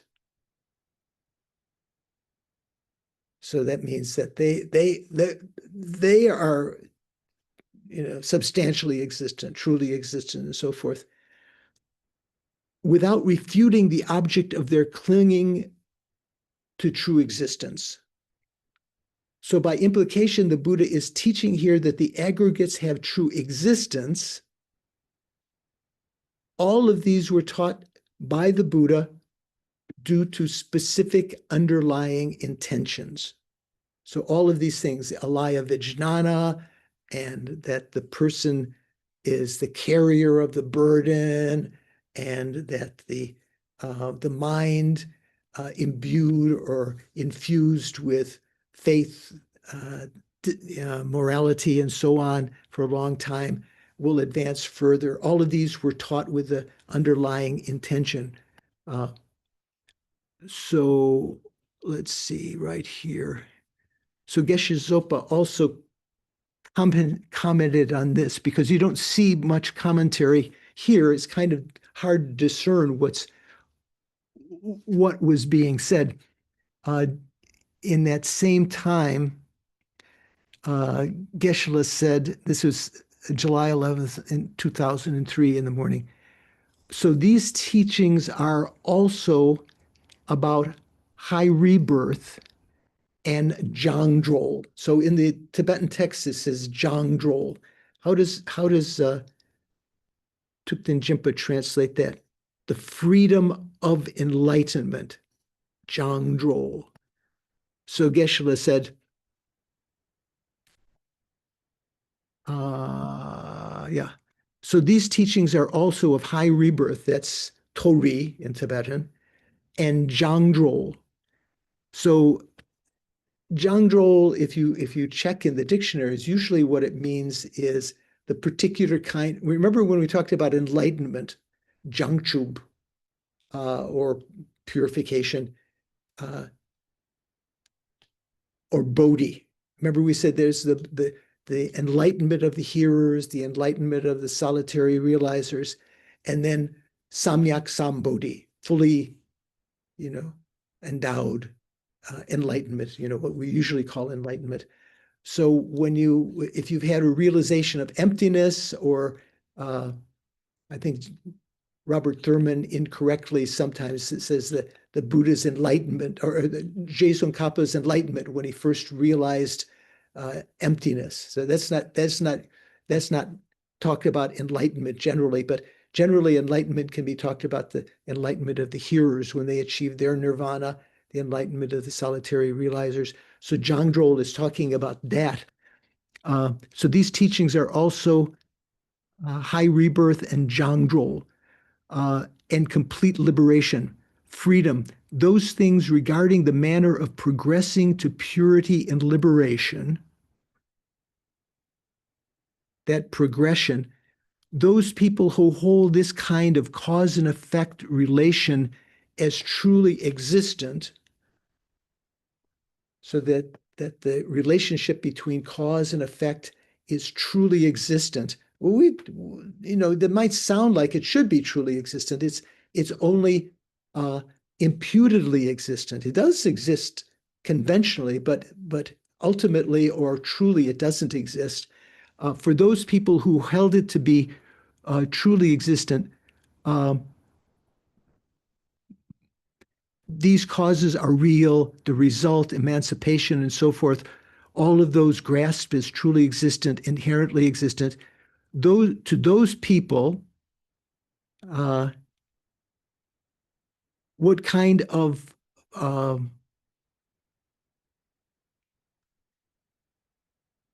you don't say to those people that the object is not truly existent. The Buddha didn't tell them. He didn't refute them and say that that doesn't truly exist. Without rejecting the object, mainly the base of the person is merely the aggregates. The person is imputed on that. The aggregates themselves. So then this sutra implicitly shows to them that the Pungpo Dempa Dongi Tongbao, that the aggregates are truly existent, actually implicitly by the meaning is being shown here. Yeah, okay. So what is being talked about here? For people who are believing in true existence of karma and its result and the relationship between them, and that you will lead to a real, truly existent liberation and so forth, the Buddha would not necessarily refute them at first. He would teach statements like this, that over a long period of time, if you practice morality, faith, morality, and so forth, you will achieve these states. Implicitly there, what is understood by the meaning in that context, or implicitly, is that these things the Buddha was teaching as being inherently existent or truly existent. So Geshe-la also said, oh, sorry. Yeah, so we can go over that on Monday a little bit more. So let's stop right there.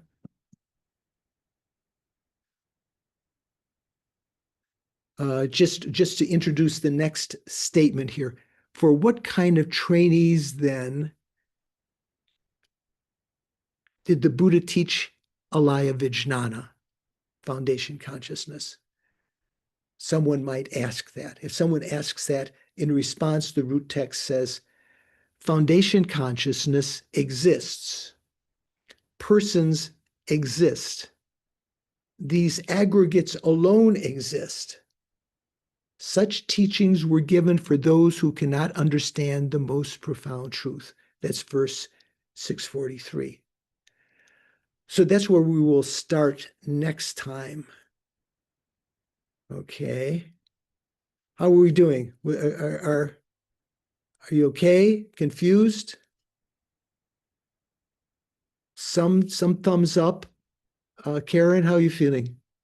You okay? Okay. Mintu, are you with us?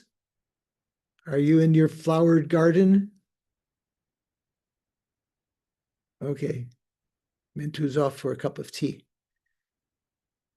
Doris, you following? Okay. Mikhail? Everything okay? So, yeah. Yeah. Savash is still here. Savash, you following? Le lapo duk. Pei Akbodu. Okay. Pei Akbodu. Le lapo duk. Oh, lei Akbodu. So what does that mean? Le lapo, easy. Oh, le labo. Oh no, I thought you said pei Akbodu. When I was at the Institute of Lama Tsongkhapa and Geshe Nawandarge was visiting, he didn't teach there. He was our teacher many years before it. It's in Dharamsala. And in the afternoon, they were having dinner. Geshe Nawandarge was having dinner with Geshe Jampa Gyatso and the monks, and I was there. And I wasn't having dinner. And he said, oh, aren't you eating? And I said, I didn't eat after midday. In those days, I was very, very strict. And he said, Pei Yakbodu. So pei yakbudu, I thought that's what you said. Pei yakbudu just means essentially, what would you say, Paul? Pei yakbudu. Excellent, or something. Yeah. So you might say that's a good example. You are a good example. Pei usually means example. Yeah. So I thought that's what you were referring to. But I'm not so good example now because in my old dotterage, I often eat in the afternoon. Okay. So any questions before we finish? How are we doing? Okay. So Mintu, yeah, you're in your flower garden there. You followed some of the lecture? Yeah. Yeah? Okay, good enough. So let's try to dedicate the virtues that we created. So we must have created some virtues because we tried to set a good motivation, even if we forgot that motivation. That's what set us off into this process of listening and contemplating and trying to meditate on the teaching. And just by the fact that the material that we were listening to was the holy Dharma, as expounded by Nagarjuna and Chandrakirti and Lama Khapa, just by the force of the object, there was some virtuous karma created. So let's try to dedicate that. There we go. Due to these virtues, as a result of these virtues, may I quickly become a Guru Buddha and lead all beings without exception, all migrators without exception, into that very state. And by implication, although this next verse is a prayer, by implication, we can think of it as a dedication. Due to these virtues, may the supreme precious bodhicitta, which has not arisen, arise and grow, and may that which has arisen not diminish, but increase more and more, both in my own mind and in the minds of others. And the prayer for the quick seeing of the smiling face of Lama Zopa Rinpoche, peerless teacher, assembly of children of the victorious ones, Shravakas, Pratika Buddhas, victorious Losang, who is the spiritual father of his two spiritual sons, Kedrupje and Gyaltsabje, along with your lineage, and all the objects of refuge of the infinite realms, please bestow here and now the virtue and goodness to accomplish this prayer. In upholding and spreading the Muni's precious and complete teachings through explanation and practice, you, Lama Zopa, wore the armor of patience that is never discouraged. Incomparable, venerable Guru, to you I make request. Sole gateway through which all benefit and happiness emerge, while you strove exclusively for the welfare of the victorious one's teachings and for mother's living beings, you suddenly departed to peace. At this I lost hope. Nevertheless, through the undeceiving truths of the oceanic blessings of the three jewels and the great waves of bodhicitta of the bodhisattvas, may a smile of a new reincarnation swiftly beam in glory for us fortunate disciples.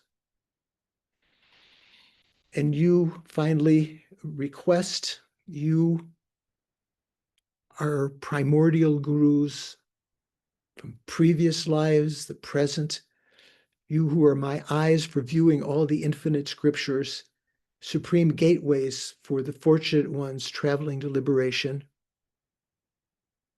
You're the gateway, the entryway for us traveling to liberation, engaging with skillful means, moved by mercy. Illuminating spiritual friends, I make this request. Please live long and stable lives.